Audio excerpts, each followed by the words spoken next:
Hey everybody, Chadis Leo here, host of Our Native Land Through Check podcast. Now you're probably noticing right away we're not at the studio in Victoria. We've gone up island to the museum at Campbell River. We're inside the First Nations exhibit here, and I'm super excited to talk to the curator, Beth Boyce. Now, Beth Boyce is a third-generation Canadian. Her ancestors immigrated to the west coast of BC from Scotland, Ireland, and Guernsey.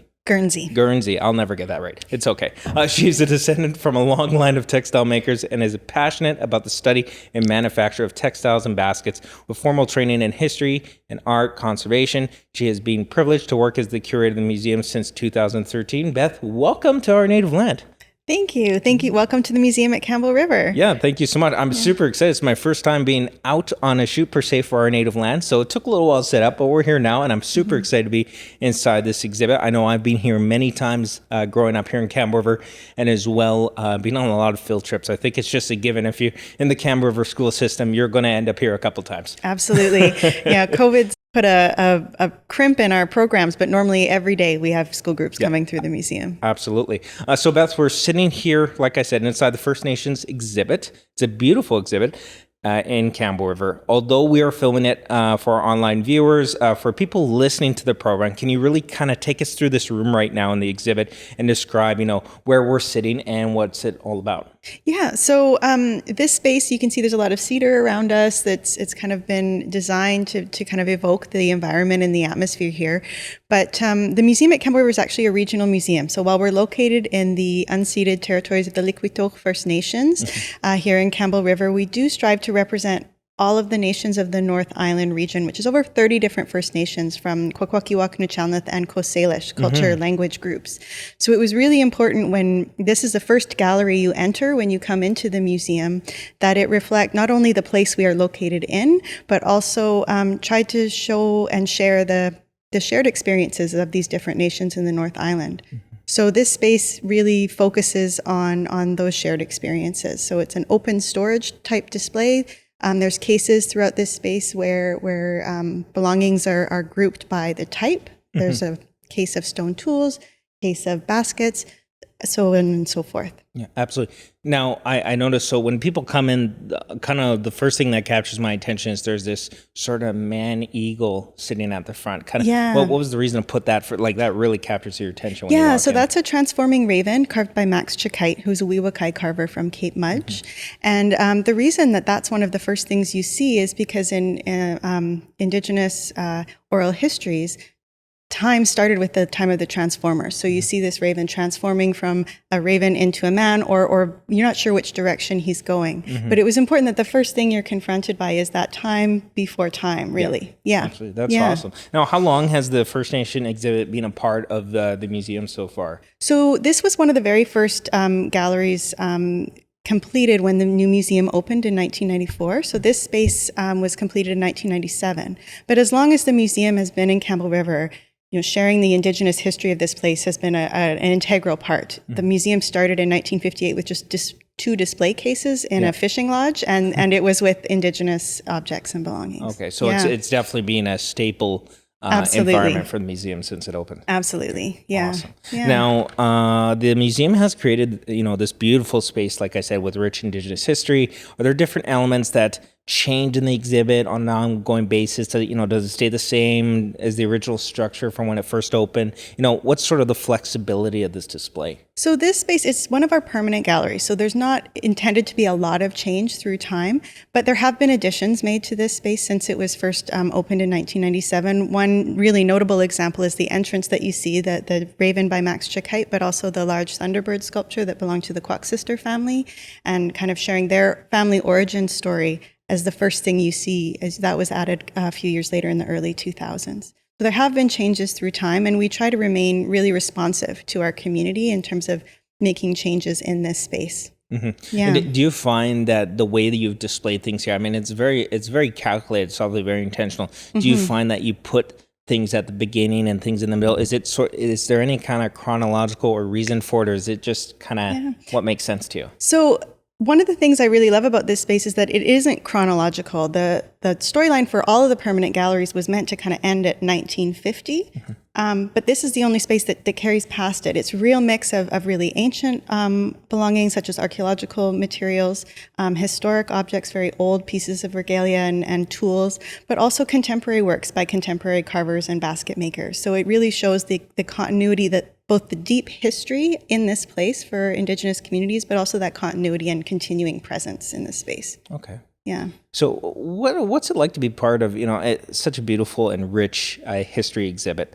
Can you speak to some of the guiding principles that went into the curation of the exhibit, and what's it planned for the future? I know you said it's pretty stable, but can you Absolutely. speak to what's ahead? Yeah, no. So when this exhibit was first installed, it was really important that settler curators aren't the ones interpreting this history. So the part of the reason for the open storage display was that there's objects, we're identifying them by their name in the language from the communities from which they're from, the names of the artists or families to whom they are associated whenever possible, but we're not interpreting that history. The areas where there is interpretation is being driven by the families themselves who have those connections, such as the CWD exhibit, which I know we're going to talk about in a moment, as well as the Clock Sister Thunderbird at the beginning.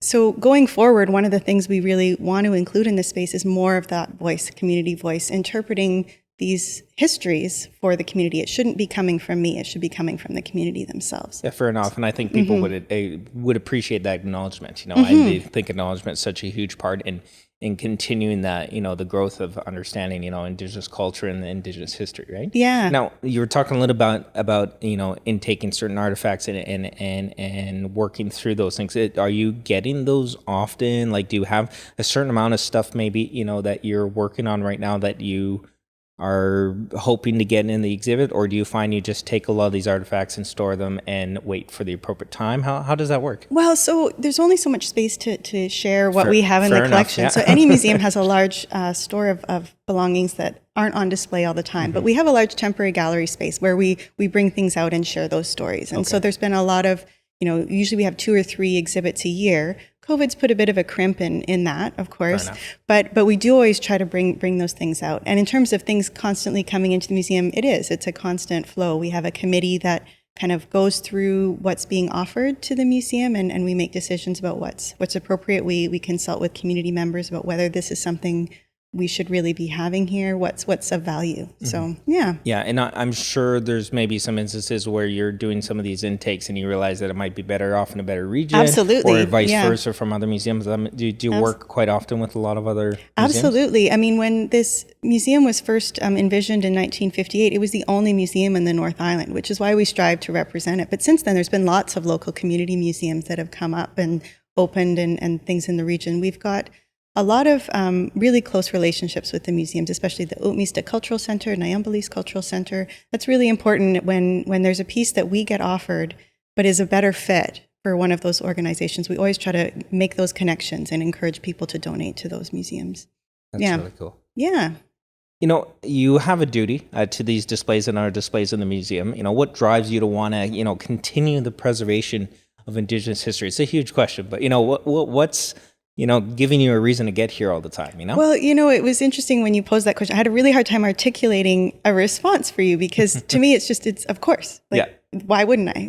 This is the history of this place. And, yes, there's been a huge amount of change since settlers have come into this area 150 years ago. But that's just a little blip when you compare the deep, long-standing history of Indigenous communities. And there has been such a dynamic shift with settlers coming in. It's changed so many things. And we're kind of in conversations now grappling with what those changes have been and talking about systemic racism and the impacts of colonization, residential schools.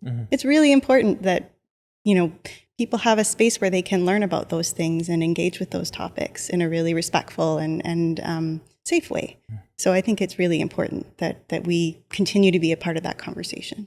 Do you find that yourself being the curator, it's obviously, like I asked you before, it's your duty to be passionate about what you're doing here, but do you find all the staff members have that, same passion that they do, whether they're a volunteer or they're, just taking money for admissions or, cleaning the hallways, does everybody feel the same way you do?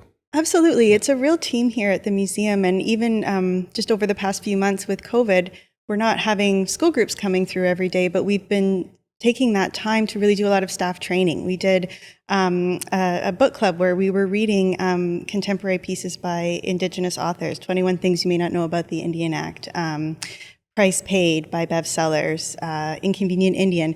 So we've been going through and constantly learning more as a team at the museum. So it's been a really great, That's awesome. really great work environment here. Nice. Yeah. So let's talk specifically about some different sections of the First Nation exhibit. Like I said, we'll have some people watching, but a lot of people listen. So I just want to be a little more descriptive about where we're sitting. I wish everybody will get the chance to obviously come here and experience it like I have in the past and right now. So I know me as a child growing up, it's been one of my favorite things to do is to come to the museum and sit down in the CWD exhibit. You know, I'm sure a lot of people know what I'm talking about. It's a display and to listen of the chief of the undersea world, CWD.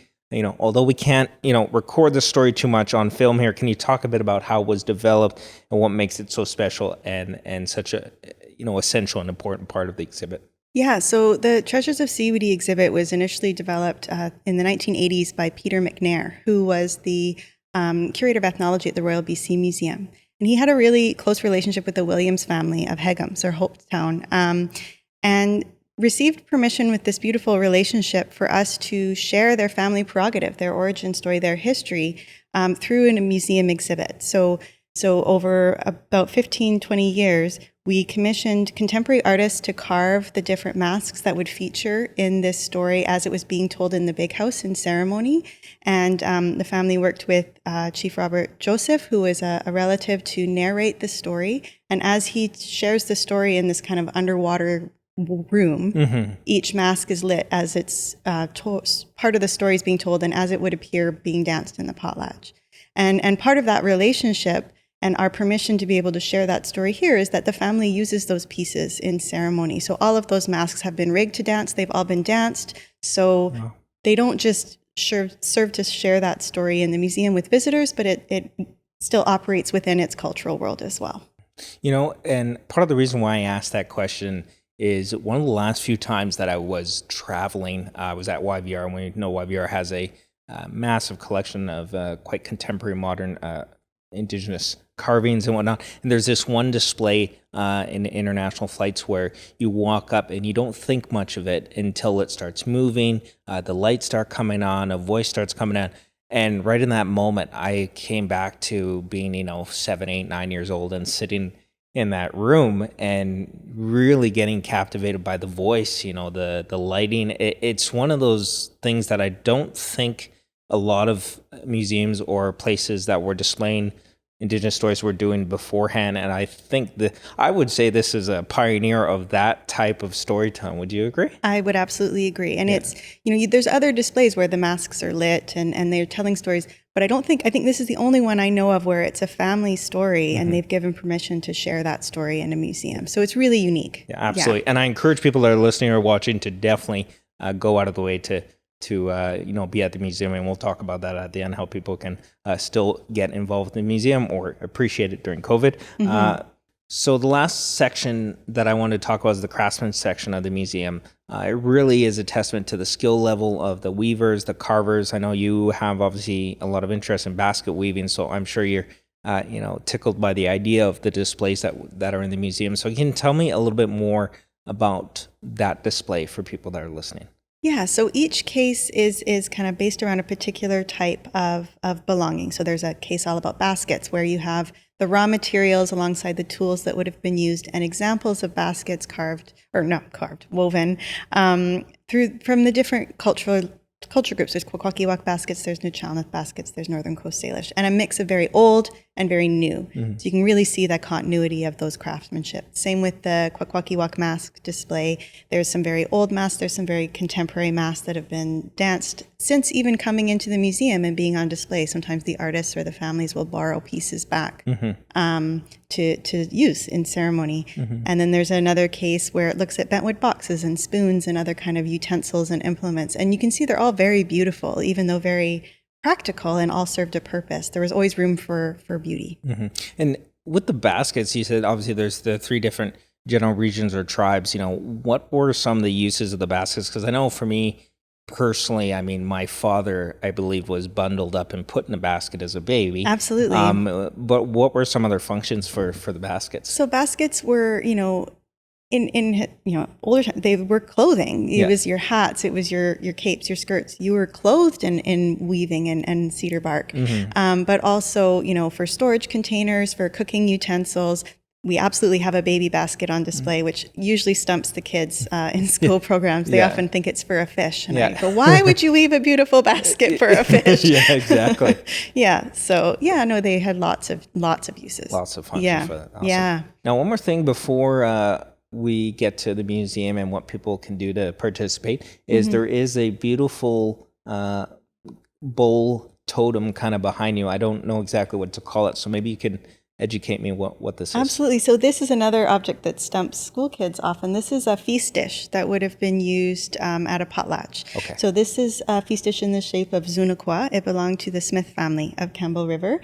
And you see there's a large bowl right behind me, but also under the face is another large bowl. And the faces would have been really dramatic because it would have been filled with steaming hot food. So there had been steam coming through the eyes and the mouth as this would have been carried out by, a bunch of very strong men because it would have been quite heavy. Yeah. And then on the knees, there would have been a couple more bowls just filled with food to feed the hundreds of people that attend potlatches. Man. So it just kind of processed out. It's very dramatic. No, I can just, I put that image in my head. I mean, just seeing the steam come out of the mouth. Absolutely. They shaped it perfectly to come out. What a beautiful display. Yeah. And so this was, I believe, given as a gift in a dowry. As a part of a wedding. Yeah. Wow. Yeah. So if people want to be a part of the museum, volunteer, or they want to come and just see this exhibit, obviously you have a lot more exhibits besides the First Nation exhibit. What are the protocols in place because of COVID? What can they see online? What's the in-depth analysis of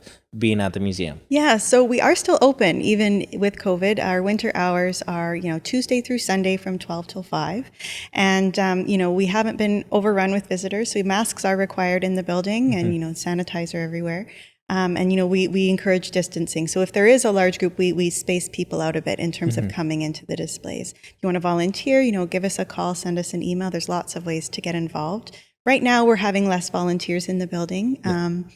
And our programs have been, in-person programs have had to kind of take a slowdown. Yeah, for sure. But we've been, compensating by putting a lot of material online. So we have a website which has a lot of information about the displays and local history, as well as a YouTube page where we've been uploading documentaries and things that we've produced over the years. And there's a lot of content to be found on our YouTube page as well. That's good. And if you want to find out what's going on, we are on Facebook and social media on Instagram as well. So, have us look. So there you have it, my interview with Beth Boyce, the curator at the museum at Campbell River. Like she said, they are still open Tuesday to Saturday, 12 to 5. COVID protocols in place, wear a mask. Like I said, it's not a whole lot of points of contact, so you can really feel safe in the museum. You can go online, and they have a lot on their social media platforms as well. So definitely follow the Campbell River Museum. I want to thank the museum and thank Beth for having me inside this beautiful display. And thank you so much for being on Our Native Land. Thank you so much.